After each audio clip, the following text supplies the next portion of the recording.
sustainability. Shadrach Miti, KTN News.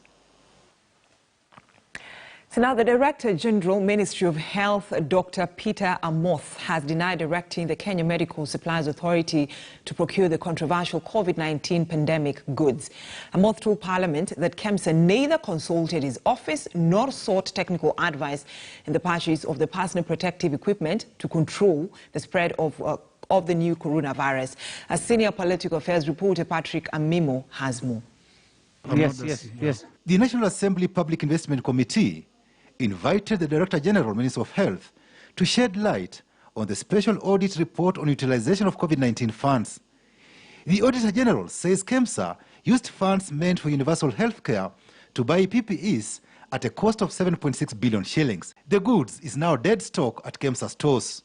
Never directed the management of KEMSA to procure any personal protective equipment. Why do you have to ask them to do specifications while you are the technical person to have done the specifications of the items required for COVID? We wanted KEMSA just to use the specs that they had in place. In terms of your projections and everything, how many PPEs would we need as a country? It will depend. I cannot be able to give an exact figure. Are you aware about the approved budget for KEMSA? The ministry has approved for the procurement of these PPEs?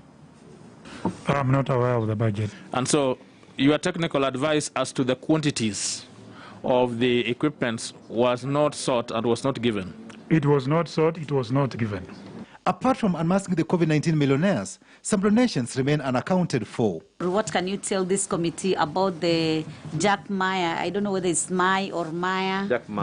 Jack Ma donation? I'm actually the one who received. After that, the consignment was taken by our technical team and Kenya Airports Authority, the government procurement agency.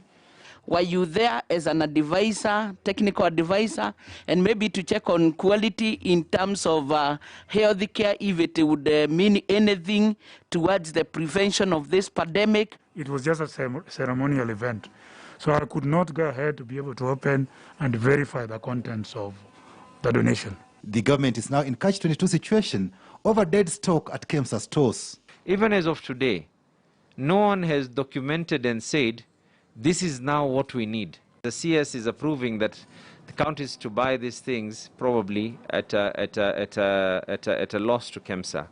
That is now a cabinet decision that will now come later on, whether it goes through, it does not go through. So we get into another scandal. From one scandal, then we go into another scandal. Patrick Amimo, KTN News. Right, that is Patrick Amoth, the